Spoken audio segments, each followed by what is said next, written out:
Welcome to Personal Landscapes. I'm your host, Ryan Murdoch. You can find links for today's episode and other conversations on Books About Place at ryanmurdoch.com. Today I'm speaking with Sarah Anderson, who founded the legendary Travel Bookshop. She's the author of Halfway to Venus, Sarah Anderson's Travel Companion, and The Lost Art of Silence, and she's also an accomplished painter. You might be familiar with the Travel Bookshop, even if you've never been to London. It was the inspiration for the shop in a 1998 film called Notting Hill. But that's not our concern here. We're talking books with the woman who curated the reading list for so many journeys, both on and off the map. What are the biggest challenges of running a bookshop? Was there a golden age of literary travel writing? Who are Sarah's favorite forgotten writers about place? We've got all that and more in the last Personal Landscapes episode of 2023. I'll be back with new conversations for you around mid-January. If you'd like to follow my travels, look me up on Instagram. I usually post a few photos when I get a Wi-Fi connection. Until then, there are lots of older Personal Landscapes conversations to help get you through the holidays. I hope you enjoy this one with Sarah Anderson.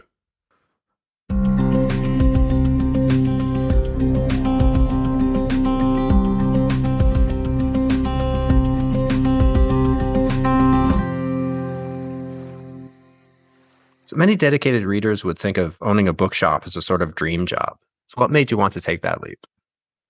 Well, I think that if you do have a dream, it's worth pursuing, and some people's dreams can come true. My very first job after leaving school was in a bookshop, and I absolutely loved it. This must have been mid-60s, I suppose, something like that.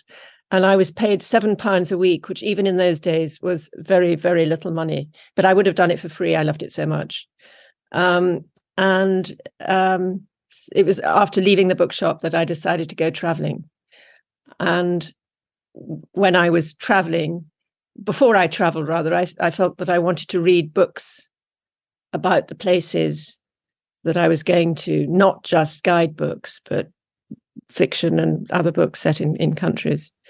And so with this dream, I went round the world. So you said that you did your first trip on a Greyhound bus around the US. Yes. Yes, that's right. Absolutely. That was 1969. I arrived in New York with a friend of mine in a heavy snowstorm, and I couldn't believe it. New York, just completely shut down. You had to walk everywhere, which was actually great fun. And then we set off and we went round 3 months in a Greyhound bus, which Native American, not Native Americans, I shouldn't say that, but people who live in America hardly ever use Greyhound buses.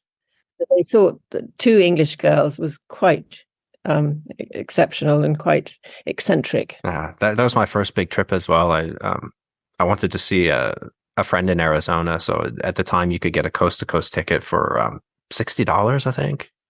But You had to start in the US. So I had to drive over the border, and got my dad to drive me over the border and dump me off at this grubby Greyhound station with 2 criminals. I was standing outside, and one guy said, standing outside with these rough characters drinking a coffee, waiting for the bus. And one guy said, I just got out of a halfway house. And the other guy said, I just got out of rehab. I looked up and said, I just got out of school. And we all kind of nodded and became friends. But it was it's like a slice of Jack Kerouac's America, right? Yes. Ours was $99 for 99 days. Wow. Which was fantastic. Such a strange and interesting trip. So you came back from that trip, and that's when you decided to open the bookshop? No. A lot happens between now and then and the bookshop. I came back from that trip and I fell in love. So I wanted to stay in New York. And of course, I found that very difficult because I didn't have the proverbial green card. And so I literally walked the streets of New York, banging on doors, saying, please give me a job. And I got quite a lot of jobs, which were paid in cash, which was fantastic. And I have American cousins. And so I was living with my cousins. So I was living rent-free. So that was great. And I stayed there for over a year. And then I went back to England for Christmas. And that was my mistake in a way, because I wasn't allowed back into the States. They said, you must have overstayed you must have worked. Anyway, what they did in those days, which they would never do now, they gave me a 3-month visa on the condition that I promised to leave after 3 months, which I did. And I did. And I didn't want to come back to the UK. And so that's when I set off on my world trip and traveled for about, 9-10 months, I suppose it was. Most of the time I was with a friend, but she left in Thailand and I went on my own. Then what happened was that when I did get back to England, I didn't know what I wanted to do. So somebody said to me, why don't you come skiing? So I thought, well, that'll fill another 2 weeks. And so I went skiing and I broke my leg incredibly badly. And so I was out of action for about a year, literally. And during that time, I had a lot of time to think. And so I thought, well, I've never been to university. I'd like to go to university. And so I applied to do Chinese at SOAS, do you know, School of African Studies? Yeah. And so I did that for 4 years. And then I did various bits and pieces, working in other bookshops as well. And I thought, okay, I was by now in my early 30s. If I want to fulfill this dream of having a bookshop, I should do it. And somebody said to me, well, don't just start a general bookshop because it'll just die. Think of a specialization. And so I thought of travel, which made a huge amount of sense. As I said, I'd already discovered that reading books and fiction set in countries is infinitely preferable. And I one of the things I remember well was that I went back at some point when I was planning the shop. I went back to America, which by then I had lots of friends there, obviously. And I talked to them about this idea. And they said to me, that's a wonderful idea, Sarah. But they said, when you get back to England, people will say, don't do it. And that's precisely what happened. But I was so high on the New York buzz, I just went ahead and did it. And it was almost an instant success. So how unusual was that at the time, a travel specialized bookshop? Oh, there wasn't anyone. Now, I believe there was actually, to be honest, I believe there was a small shop on the Ile de la Cité or somewhere in Paris, which really had pamphlets more than books about every country. But and there was Stanford's in London, but that was basically maps. So, but I really was the first person to divide the shop into countries and to have everything about that country on one shelf. Yeah, so you said you knew exactly how you would organize it right from the start, like every biography, history, fiction, guidebooks, maps, new and out of print, all mixed together on the same shelf. Why did you take that approach? Well, as I said, when you go to a country, I think you learn much more about it. For example, if you read a novel set in that country, for example, when I was in Japan, I read some books. Now you're going to ask me what they were, and of course I won't remember, but by Japanese authors. I also read Pico Aya, if that's pronounced his name. He lives in Nara, I think, yes, near Kyoto. Exactly, yeah. And he's been there 32 years or something. And he said the longer he lives there, the less he understands it. So it's kind of, but I think his book's called something like Japanese for Beginners or something like that. So that was very instructive. And then I read a couple of novels. One was actually, apparently it's a bestseller. It's got bookshop in the title. Anything with a bookshop in the title appeals to me. So back to when was this, 1979, roughly. I did think that would be an original idea. And I did also think that to survive as a bookshop, you had to be original. So why did you think it was important to include older material? Because some of the books that were published about countries tell you more about that country than what's current. And I was incredibly lucky in that somebody, I can't remember who actually, introduced me to somebody called Peter Hopkirk. Yeah. You know who I mean? Did you mean the writer Peter Hopkirk? Yeah. Wow. And I think he was still writing for the Times at the time, but he was an avid collector of books on the Middle East and Central Asia. He had the best private collection of books on Central Asia. And he said to me, would I like to go with him every weekend, drive around to secondhand bookshops, and he'd teach me what the kind of book to buy. Wow. That was wonderful. So we did that. I used to come back to London with my car laden with books. My flat at the time looked like a warehouse. So what would you look for then? What kind of eye do you have to apply to find? Well, as I say, I learned so much from Peter.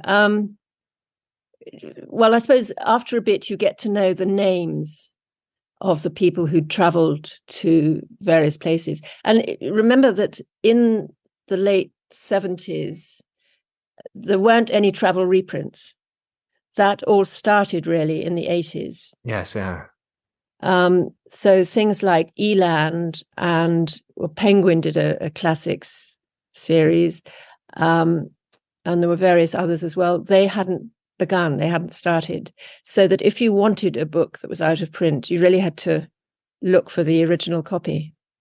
That makes sense. So I can see why a specialty shop like that would be such a gem. Yeah. Because Eland, I think that was 82. John had started Eland. So yes. Yeah, it must have been very difficult to find stuff back then. So it's no wonder it became such a success. So it really became quite a London landmark. Yes, it did. I mean, even before the famous film. I guess you should mention that for people who I've never seen it, but oh, have you not? I can't believe you've gone through life and not seen it. I must have been traveling at the time when that came out, but I'm going to look it up now. It's on television all the time. Yeah, so maybe you could tell that story as well for people who don't know or who haven't connected this yet. Yes, must have been the mid-90s, I suppose. Richard Curtis, who wrote the film, lived around the corner from the bookshop. And he came in one day, he was a customer anyway, and he came in one day and he said he was thinking of writing a film set in a bookshop. Could he sit and take notes? So I said, yes, of course. But I never thought it would happen because people say that kind of thing, then nothing happens. Anyway, he sat several days and took notes. And the next thing I knew was that they were filming Portobello Road. But what I hadn't been told, because I'd been out of the shop, was that people had come and taken some still photographs. And in fact, they took their still photographs and made a set to look like the shop. So they never, ever asked us permission. They just did it. And they didn't actually even give us a credit. But I wrote to Richard Curtis afterwards and I said, I think at least you could have given us a credit. And he said, but you're famous now. And I said, yes, well, it's true. And I have to say, in Japan and Korea, it is quite extraordinary. I'm going to jump ahead now because with my latest book, The Last Art of Silence, they gave me a book launch a couple of nights ago in the bookshop, which was wonderful, actually, because for me, I said in my little talk at the time, I probably spent more time in that room than any other room in my life. And to have my book launch there was great. And they were telling me that literally thousands of Koreans and Japanese come to have their photographs taken in front of the bookshop. Wow. I was quite a sort of figure in Japan. I mean, I was quite a celebrity in Japan. If people knew, they'd go, oh! So, but it is true that it is very, very well known.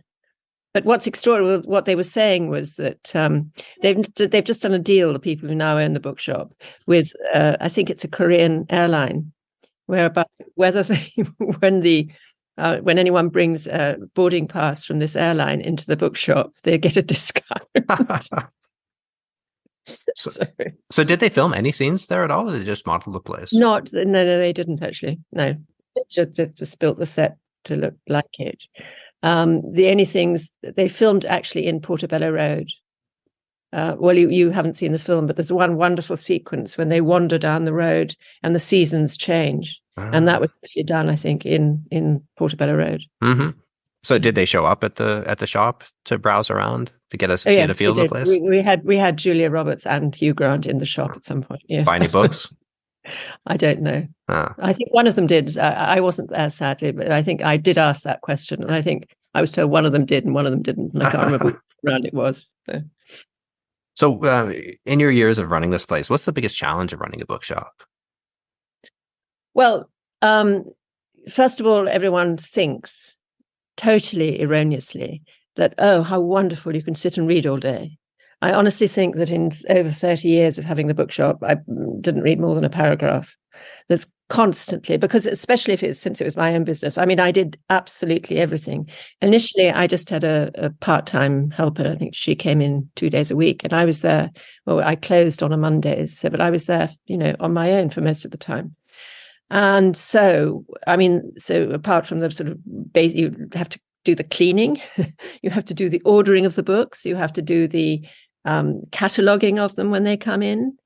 You have to deal with customers. You have to look and see what books are being published.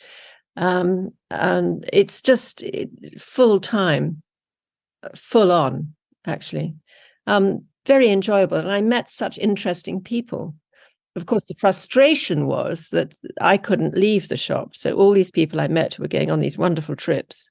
Oh, yeah, that's terrible. Stuck in the shop. But eventually I did get a very good Australian manager. And so I felt that I could go away. Mm-hmm. So it was, and start traveling again. And that's when I started writing. There was a magazine called Departures, which was American Express magazine. And I knew the editor. And they rang me at one point and they said, we've got this fascinating trip to Sri Lanka following some eccentric Englishman had found a steam engine in the jungle in Sri Lanka and spent years doing it up. And his inaugural trip is coming up. Do you know anyone who could go to write about it? And I said, I'd think about it. And I rang them back and I said, well, there's always me. And so they sent me. So that was my first writing commission. Had you written anything before that or published anything? No, don't think so. Wow. This in the 80s. And after that, it meant that, as you probably know, I think things are completely different now. I wouldn't attempt to do any travel journalism, but you needed to know the editor. Yes, yeah. If you knew the editor. Yeah, that hasn't changed. Okay. So I got to know the travel editors of the FT, I think the Mail on Sunday, the Guardian. And so whenever I went away, I could just get in touch with them and say, would you like a piece? Uh-huh. And the pay and the money was quite good. I mean, now I believe you get nothing. That's changed. That changed a lot. Yes. Yeah. Well, the type of trips also changed, because when I started out, I was able to get assignments to interesting places and they would set up the trips for me. I could say, we want to do a story at Jordan. Can you get me 2 camels and a Bedouin? And they would track this down and turn me loose, but that stopped 10 years ago at least. And I find there didn't seem to be so many people publishing long narrative pieces anymore. Like back in the heyday of this stuff, you had Holiday Magazine. At its peak, they were publishing like Jack Kerouac, Truman Capote, Hemingway, Faulkner, Paul Bowles, these kind of writers. And then you had the Sunday Times publishing great travel writing. And I remember Lawrence Millman telling me about Islands Magazine back in his early days. They would send him to places like Yap and Pompeii and Micronesia. It's so hard to get to. But then the editor changed and the magazine did too. And that was it. So, I mean, do you know of any publications now? Who's publishing great travel writing now? No, that's the answer. Short answer, no. I mean, COVID killed off the last ones that I knew about. Yeah, because everything's online, I suppose, isn't it? I mean, or anyone can publish anything they want online. That's the downside. So we no longer have your bookshop to guide us, but you did publish a massive reading list that's sure to lead somebody like me to financial ruin. So what is Anderson's Travel Companion, and how did you put that together? Well, it actually, I went through it yesterday, thinking about what you'd said about travel writers who are neglected. To be honest, I'm totally amazed at how I could do it, because this was before Word. I mean, I was thinking, did I do it on an Amstrad or did I literally do it on card indexes? I mean, you've got one tiny bit of it, but it is really substantial. I was approached by Scholar Press to do it. And I was so flattered. This must have been about I think it was published in 1995, it was published.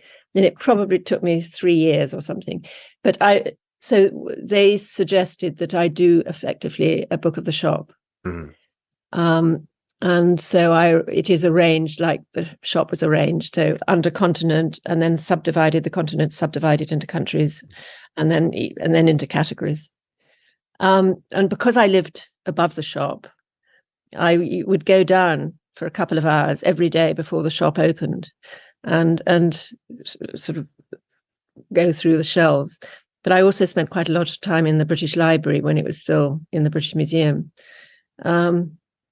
And it's, I mean, people still think of it as the Bible, but it's so out of date. And the sad thing is that it would be such a wonderful resource online. Yeah. I'm not prepared to do it. And at one point, the London Times, said that they would like me to license it to them. And so we got really quite far along that path. And the techie people from the Times came to my flat and we went through the whole thing. And then it didn't happen. But that would be, because to update it would be easy. Yes, yeah.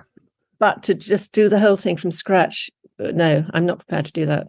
Such a lot of work, but it's such a great resource. I mean, I was going through this smaller version that I have here, and there's so much of it still holds up really well. Some of these books would be quite hard to find now, I think, but there's an awful lot of it that wouldn't be. And as you said before, these older books tell you so much about a place. Yeah, like you can read these older accounts and then travel to a place now and see what the continuities are, what are the fundamentals of the culture that remain the same, and what superficial aspects change. But those deep threads, captured in a really good writing, they don't seem to change very much. So this slimmer volume I have here, the Africa and the Middle East, did you end up doing? I published that myself, actually, didn't I? Yeah, I think so. And did you end up doing the other ones, breaking down the rest of it? Because I tried tracking those down, I couldn't find them. No, I didn't. No. But I don't know whether you can still get the original. I mean, I've got a few copies. If you really want one, I could send you one. Oh, sure. I'll buy one off you. I think I've got a few copies. If you find any, I'd love to. Yeah. This will ruin me. I mean, I'm already teetering on the brink financially, but this will completely finish me off. But I'm fine with that. God, there's so many good books in here. Yeah. So how important then is pre-trip reading for you? Well, to be honest, I normally am so busy just before going on a trip that I don't do much pre-trip reading. But it's when I'm on the trip, I do the reading. But I really like. I like talking to people about books, and I like their recommendations very much. Whereas a lot of, I think most of my reading is done actually through recommendations of other people. Some are disasters, but some are real gems that you discover. And I just, the books on Japan I read, they're in the bestseller list actually at the moment, paperback bestseller list. Oh, wow. So you must have come across Haruki Murakami. He's massive now. He captures Tokyo really well. Apparently, I went to a talk recently on translation, which was very interesting. And the woman was saying that it's nonsense that the demographic, sort of 20 to 35-year-olds, don't read. She said they do. They're reading in translation. Yeah. And they're reading Japanese and Korean fiction mostly. Yeah. Japanese is great. It's quite a boom. Yeah. I think partly because of him. But there are a lot of other writers I see in the bookshops around here, Japanese writers. And Murakami also translates. I think he translated Raymond Chandler into Japanese and Paul Theroux. And he's also written some books of travel in Japanese, but they've never been translated as far as I know. I remember reading when I was originally in Tokyo, I mean, back in 1970s, Silence. Yeah, Endo Shisaku. Yeah. So they then made it into a film. I don't know whether you saw that. I've never seen the film. Yeah. I can't remember who it was now, who was in it. Anyway, it was good. I read a lot of Japanese literature. I was. Do you speak Japanese? Yeah, a little bit. Yeah, I can get by. I can't read as well anymore, just barely. But speaking just casually isn't too difficult. But when I lived in the western suburbs of Tokyo, beside a cabbage patch, I happened to the main urban center in that area had a very good library. I think the Americans had a base there at one point or something. So they had an English section that was completely full of translations of Japanese classics. So I spent those 2 years, really plunging into that. Some really interesting stuff. So I wanted to ask you also about some travel writing as a genre. I mean, I think it's a loose one, and place writing can bring in so many things. But so 19th century travel books seem to be mostly dry accounts of exploration. And it's only in the 20th century that we begin to see what we would think of as travel literature. Why do you think that was, for one thing? Well, one of the things that I've learnt over the years is that you do not call people like Bruce Chatwin or Jonathan Raban travel writers. Mm. They hate that. Yeah. Well, they're both dead now, but they hated that label. They are writers who travel. So they are writing literature. And I think one of the extraordinary things about the 19th century, especially those amazing women travelers in the 19th century, is that a lot of them were almost semi-invalids. Yes. Here. I mean, because I think they came mostly from this country. And it's when moment they sort of hit abroad, they flourished. It's quite extraordinary. So I think a lot of their writing is more, it's as you say, it's not probably great literature, but it is extraordinary what they're doing. So give us a few examples for people who want to look some up. Well, there's Gertrude Bell, there's Mary Kingsley. Mm-hmm. There is, I'm sure I'll think of some more. Edith Durham, she came a bit later than that, but she was very much one of those characters. I did a podcast on her for anybody who's listening and wants to learn about her. And then, of course, Freya Stark was much later. You've done one with Caroline Moorhead, I think. We did, yeah. We talked about some Martha Gellhorn, but I'd love to do one on Freya Stark as well. Okay. She would be the person for that as well, actually, yes. Oh, she was great, yeah. Yeah, she's a good friend. There was, of course, the, what was she called? The woman who painted, and she's got a whole room at Kew, Marianne North. Oh, I don't know her. Yeah. A whole room at Kew, which is different. I mean, her paintings aren't wonderful. I mean, they're not very, but in the whole room, it's rather like a Victorian, all the walls are covered with her painting, and it's the general effect, which is just amazing. So where did she travel? Where was she painting? Mostly in South America, Southern America, various different countries. To come back to what you said about travel writing being such a terrible label these days, I think it's because of the magazines and this sort of the idea, this sort of, become a travel writer, travel for free, yes, the global sponge sort of image. That's why I've called the podcast Conversations on Books About Place, because I grew to hate that label as well. It was cool when you're in your 20s and traveling for free, but it was a lot harder work than that makes it out to sound. But I think I was very lucky because the late 70s, early 80s were really the golden age of new travel writing. I mean, this is what I wanted to ask you about. Was there a golden age? I think so. I mean, there was Bruce Chatwin, Paul Theroux, Jonathan Raban, Colin Subran, Gavin Young, and I'm sure Norman Lewis. Well, he was slightly earlier, but was rediscovered then. Well, that's enough those are all extremely good writers of literature who happen to travel. And I don't think, as far as the 50s and 60s didn't really produce, as I think actually Norman Lewis was writing in the 50s and 60s, but I don't think he had much of a market until John Hatt. Mm-hmm. Right, exactly, rediscovered him. So all those people were traveling, and then there were, as I say, these travel reprints that started. The wonderful John Hatt with Eland, which still goes strong, Eland, which is great. Yeah. Barnaby was my first guest. Was he? Yeah. Was he? Right. And also, it seems extraordinary, and guidebooks, because Rough Guides and Lonely Planet. Yes, really that's from the same period. About that time, exactly. Because when I remember when I started the shop, there wasn't a single book to what was then Czechoslovakia.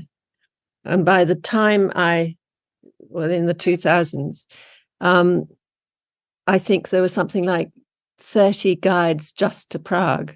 I mean, there'd been an explosion. Everyone. But this is the thing about publishers. I mean, they're not very innovative. Most of them, I think, what they do. I mean, what they want to publish is what was a success in the last season. And so they jump on the bandwagon, and often it's too late. Yes, yeah. One of the things I said in my little talk on Tuesday at the book launch, because my book was just published in America. It wasn't published here. It's distributed here by Penguin, but it's published by Shambhala in America. And they have been so proactive.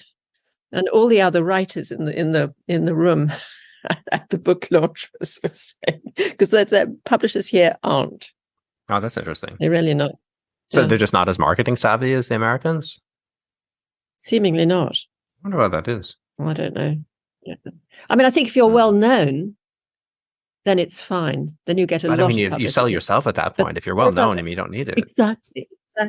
So people like Jeffrey Archer. I mean, they really need a publicist.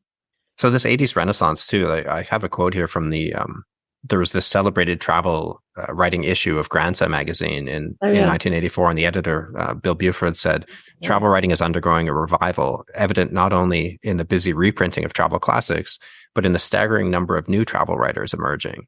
Not since the 1930s has travel writing been so popular or so important. So what was it about the 80s? And do you have that book in front of you? I've got it somewhere. No, I don't think I have that. I've got a later edition of that Granta travel. I wonder who was in it, out of interest. Yes, I should look that up. Yeah, I don't know. They did another one. Yes, they did. Must have been the early 2000s. I think I bought it in Japan. Right.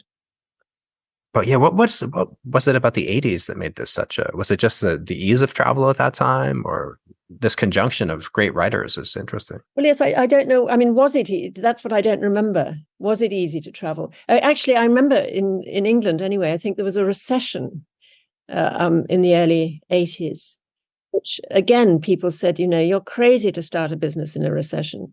But then somebody else advised me. They said, actually, it's the best possible time, because if it's going to work, then it'll stagger through the recession and then explode when the recession ends. So I don't think it was that easy. And I'm not sure, certainly until I remember having to write in the back of our passports every time you took money abroad, and you were allowed to take something like £15. I mean, but on the other hand, traveling was cheap. And when I did my round the world trip, admittedly, I did have a round the world air ticket, but I think I spent something like £350, in something like 8 or 9 months. I mean, it was just extraordinary. People were very kind. We often went to stay with people, but no, I mean, it was.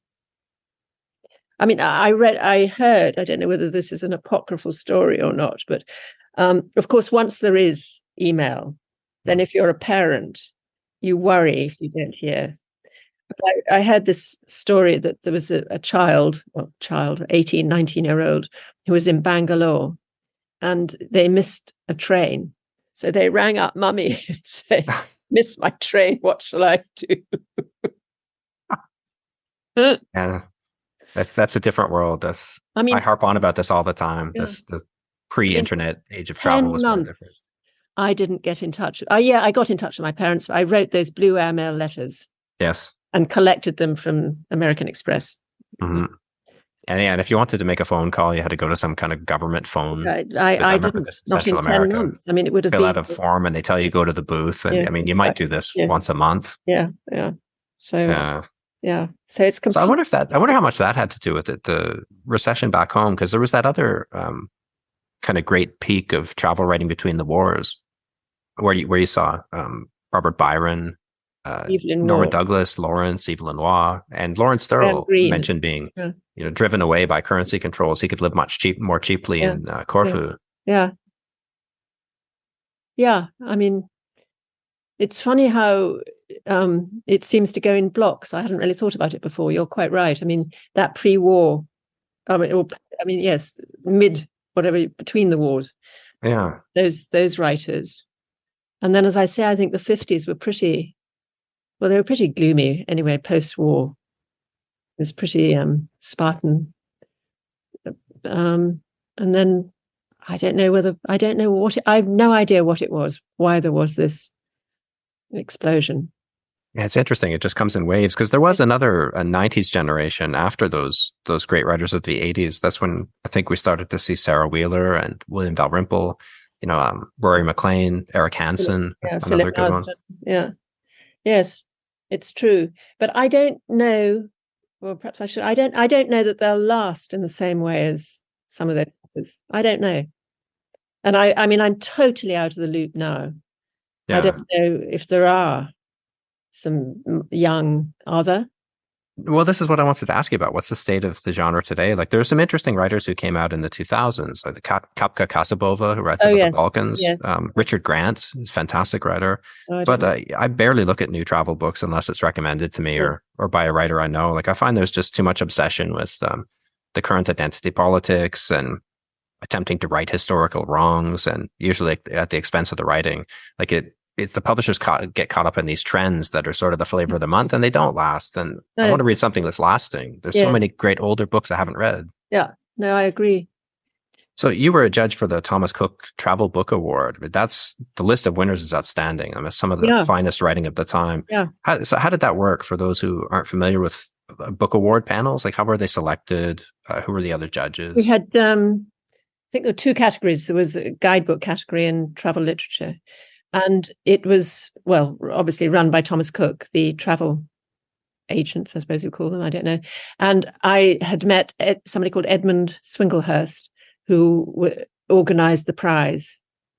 And he asked me to be on, I think I was on the very first panel. And then I did it sort of every year. And it was a question of being sent the travel books that I suppose they thought might win. I think that's how it happened. I've just actually been reading for another prize, and I've decided I'll never ever do it again. Why not? Too many books to read? 55 books. God. It meant that for the last 3 months, I honestly haven't read anything that I wanted to read. I've just been reading this prize, which is the first biography prize. Anyway, but for the Thomas Cook one, as far as I remember, we didn't have to read that many books. And I remember meeting, we used to have lunches, and there were about 6 of us on the panel. I can't remember who they were. I do remember that every year, the chairman of Thomas Cook, whoever it was sat on the panel as well. And I also remember that if he particularly liked a book, that book would win. He must have had good taste, because the winners are incredibly good. And I think sometimes we gave it sort of for a lifetime's award rather than for a particular book. I think there were only 2 that won twice. Jonathan Rabin won twice. I can't remember if Old Glory and Coasting, maybe those 2, or what. I don't remember if it was Hunting Mr. Heartbreak might have been. I think Bruce Chatwin said he didn't want to be entered. Yes, he withdrew because he said his writing was fiction. Exactly. And then Stanley Stewart won twice too, I believe. And those are the only 2 that I can think of. Yeah, that's been a great source for me to look for books to talk about on this podcast. Do you know if it's possible to find the shortlist for that award anywhere? I found one online for the very last one, and the shortlisted books were also really great. Yeah, I don't know. I can look back at my old, but I think it's probably it was before I had a computer, I think. Otherwise, it would all be stored somewhere. But I'll have if I discover anything, I'll certainly let you know. Oh, please. Yeah. I emailed Thomas Cook recently, but nobody answered me, like their media department. I'm not even sure they still exist, really. I think they've gone. I'm not sure they have. Anybody associated with the books would be long gone, I'm sure. But I think the last, the final award was Richard Grant's Ghost Riders, Travels with American Nomads. I did a podcast on that as well. Fantastic book. But I found that shortlist, and Louisa Waugh's book on Mongolia was on that. And I just spoke to her recently. That was I wouldn't have found it if I hadn't seen that shortlist. But I mean, actually, Barnaby is the person who might know, because I mean, he because I can't remember, there was a man's name who took over the prize. So it's Yeah, not called the Thomas Cook. Can you remember? well, the Stanford's does something similar now, but it's not as Yes. good. I mean, I found that No. goes in peaks and troughs. Yeah. But anyway, Barnaby was quite involved at one point. Oh, I'll check with him. Yeah. Yeah. So do you have any favorite books from those years as a judge? If I had to choose some of these writers, I mean, I think Bruce Chatwin is right up there. And I think Jonathan Rabin is as well. Yeah, Jonathan Rabin's fantastic. Yeah. Yeah. I mean, I actually think that the Bruce Chatwin's best book is On the Black Hill. Which that's one I really liked as well. Yeah. It's not really a travel book in a sense, but Mm-hmm. no, but I think, I mean, in Patagonia was, I suppose, one of the first that set off this boom, didn't it? I'm not sure. Yeah, that would make sense. What year it was actually published, but I could look it up actually. 77. 1977. Right. Okay. Yeah. That's interesting. Yeah. When did Paul Theroux publish The Great Railway Bazaar? That must have been... that was early as well. 75 was The Great Railway Bazaar. Oh wow! So very early. So this. Yeah. The stirrings of that early 80s boom, exactly. then. Yeah. Were extant in the 70s. That's interesting. Yeah. So I saw somewhere that you said good travel writing is probably one of the hardest things to do and not one of the easiest, as many people thought. So why did you think that? Because I think that, you can, if we talk about travel journalism, that's what a lot of people think of as travel writing, I think. And that needs sort of information and, X, Y, and Z. And it's very, I suppose anyone really could do that. It's not difficult. But to make a place come alive and to sort of be able to describe a spirit of place, I think it's one of the hardest things you can do well. And therefore, I don't think you don't have to go to deepest, darkest Africa or an unknown place. You can write about somewhere which is actually well known and still create this magic if you're a good writer. So what does it take? What makes great writing about plays? What are the characteristics? Oh gosh. As I say, you recreate the spirit of that place. How you do that with writing, I don't know, but I think the good writers do that. And I'm not sure that that's something you can necessarily be taught to do. Yeah. I think that's something which is innate. Yeah, you have to have the ability to tap into that in the first place and connect with it. Yeah. I think, one of the things nowadays, of course, which people complain about, but I'm going to contradict myself now, is that they say, well, everywhere's been gone to, there's nowhere new to discover. And so travel writing can't exist. But as I said earlier on, I don't think it matters. If you're a good writer, you can write about, your local park in a way, and you could travel through that and make it alluring. Well, Jonathan Rabin's a great example of that. I mean, in Hunting Mr. Heartbreak, he takes the emigrant experience, gets on a ship and travels to America the way that our forefathers did, the way my grandparents traveled to Canada in the 30s, and explores these communities that are kind of forgotten about or just overlooked if you live there. Or the Badlands, his account of Eastern Montana and the people that hardscrabble farmers who settled these places. He just pulled those stories out of these arid plains in such a compelling way. But I think if you lived in those places, you'd find nothing of interest there. You just wouldn't see it. No, that's right. I remember I saw him in Seattle. Actually, I can't remember the year, but I was driving from Seattle to Montana through the Rockies. And before mobile phones, again, everyone said I was mad, but I did it. Anyway, I remember having dinner with Jonathan in Seattle, and him. It must have been just about the time when his Badlands, it had just come out, I think. So he knew Montana well. That's a great book. I just read that recently again. Yes, there was a sort of memorial service for him recently at Daunt's Bookshop in Narrabeen. Another great bookshop. I mean, that's it. Yes, it is. But they started 10 years after me. When I read about how you categorize your bookshop, I thought they must have copied that. Yeah. Right. Anyway, I mean, Daunt's was a purpose-built bookshop. I don't know whether you knew that. No. Yeah. It was before Daunts. It was something called Francis Edwards, and it was sort of late 19th century built as a bookshop. Have you been there ever or not? Yes, yeah. Just once. I attended a talk by John Julius Norwich there. Okay, right. A beautiful room. Yes, it's lovely. I mean, it really is fantastic. 2-story cavernous open expanse. Great. One of the other things that happened to me was that I was, I think, the first bookshop in Britain to computerize our books, to have them all on, because what happened was there was a woman called Anne Williams who was American, and she came to England to try and sell a book-selling program called Wordstock, which was made by booksellers for booksellers, and it was really brilliant. Actually, it just did everything you wanted it to do. The problem was, so what happened was that Anne was a friend of a friend, so I gave her a desk in the back of the shop, and in return, she gave us the program. So I was literally the first. But they use some weird system called QNX or something, which means that you can only use it on an old computer. So it's because Daunts had it. I don't know what Daunts do now.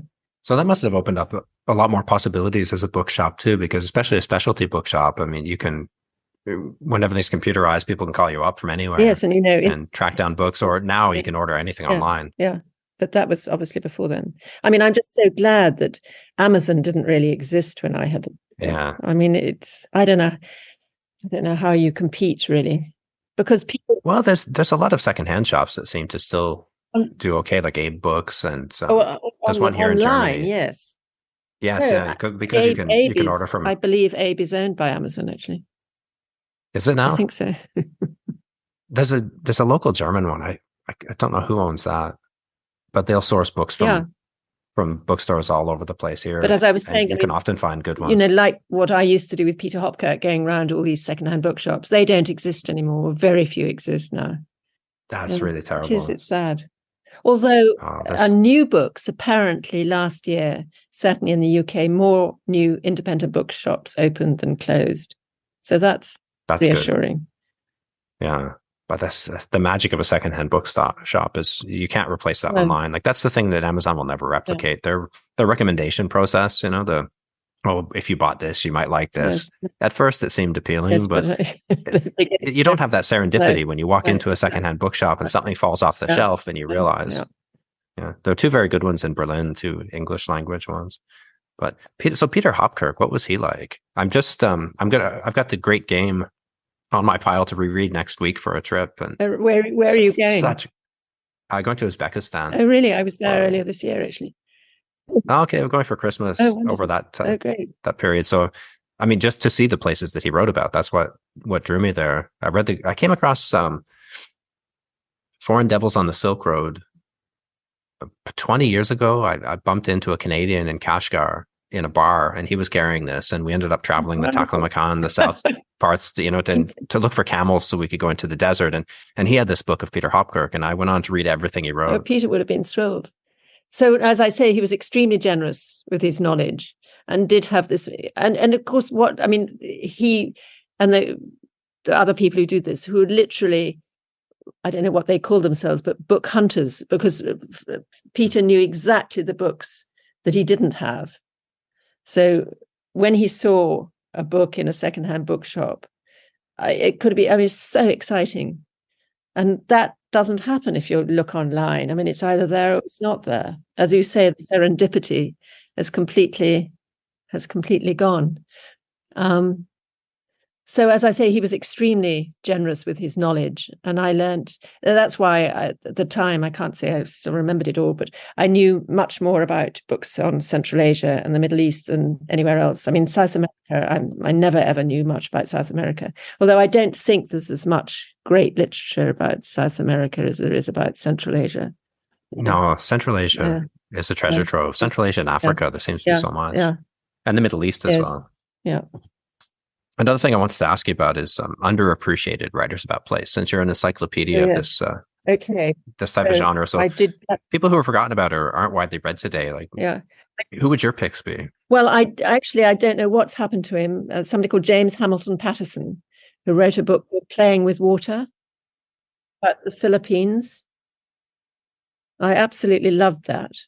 So tell us about that book. What is it about? Shall I just read what I wrote? Sure. Yeah. Okay. An extraordinarily moving and evocative book which combines the story of the author's life fishing for survival on the remote Philippine island of Tiwarik with a journey of inner exploration. Unforgettable, the Philippine landscape and these remote islanders are crystalline and at the same time mysterious, the writing itself superb. So wrote Ronald Blythe. And Andrew Harvey wrote a classic travel book, entirely original, at once astringently and gorgeously written. Everyone in despair at contemporary literature should read it. Oh. Highly recommended. So yeah, I'll track this down. One. I don't know of anything else that he wrote. I don't know anything else about him actually. Yeah, that's a place that's not. I don't see too many books about the Philippines. I can't think of a single one offhand. Paul Theroux's written about it in short pieces, but quite long ago. So who else? Well, I mean, slightly different different time. Ibn Battuta. Yes, I thought was fantastic. I loved. I remember Beryl Markham's West with the Night. Oh, it's a fantastic book. Yeah. Thesiger. Again, I'm not sure that his writing is so wonderful, but it's what he does. So there is that, always is that.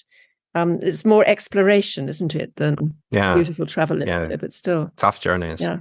Mark Twain. Now, he wrote a lot of travel stuff, actually.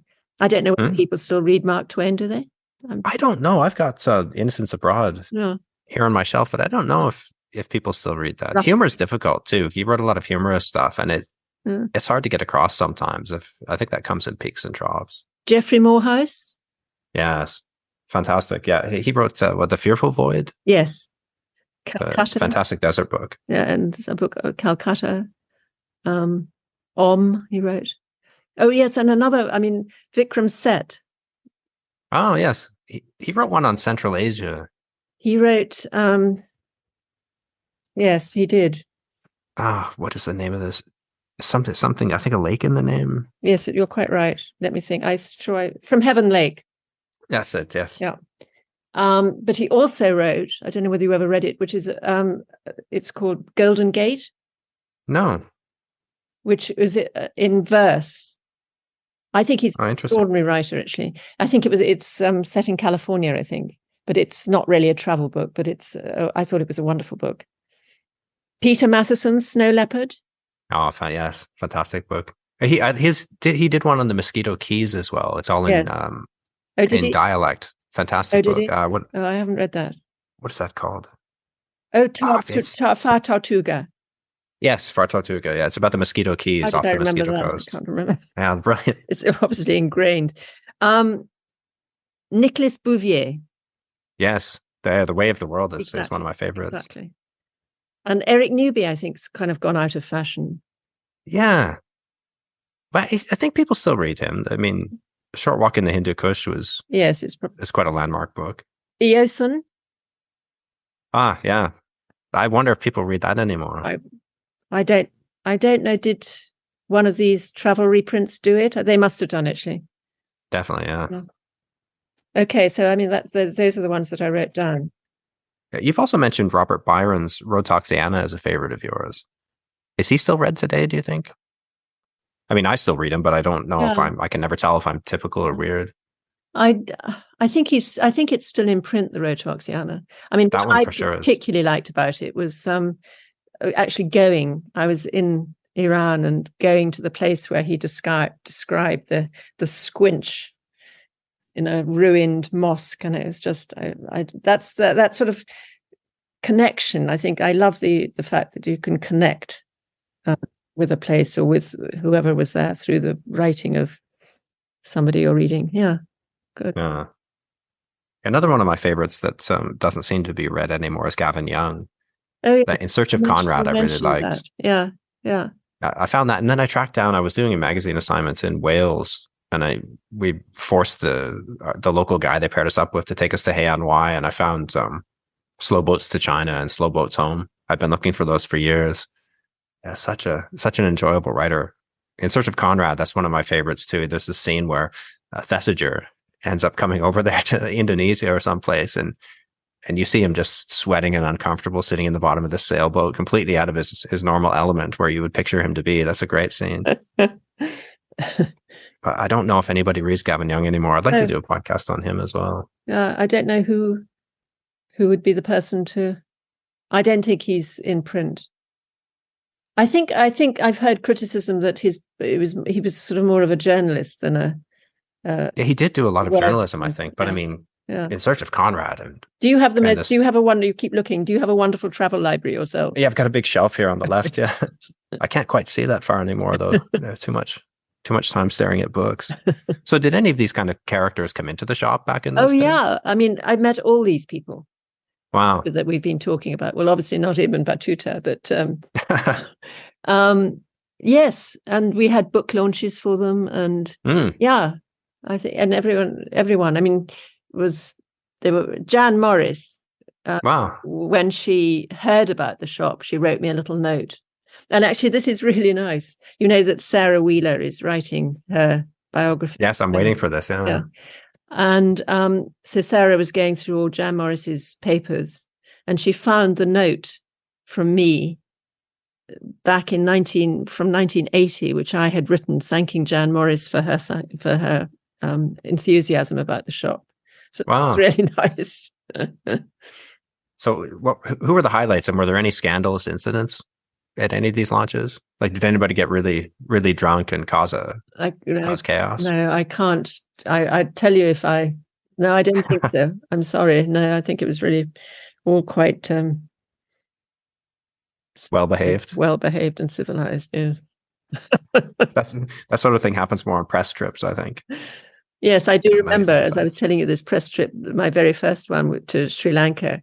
Because I can't remember who they were, but they were all journalists, and they literally did start drinking at 9 o'clock in the morning because it was all free. Yes. And I thought, oh my god, And I did 2 press trips, I think, on the back of like more interesting narrative journeys, the kind of thing where they set you up with the sort of trip that I would want to do, and they'd say, "Oh, why don't you join this press trip for free?" And you can ride along and see the rest of the country, and it was always like that.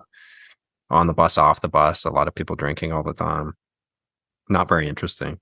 So before we end off, I wanted to ask you about your new book. It just came out the other day. Tell us what that's about and where can people find it? Okay. Shambhala, you said, is the publisher. Yes, it's published by Shambhala, but distributed certainly in the UK by Penguin Random House.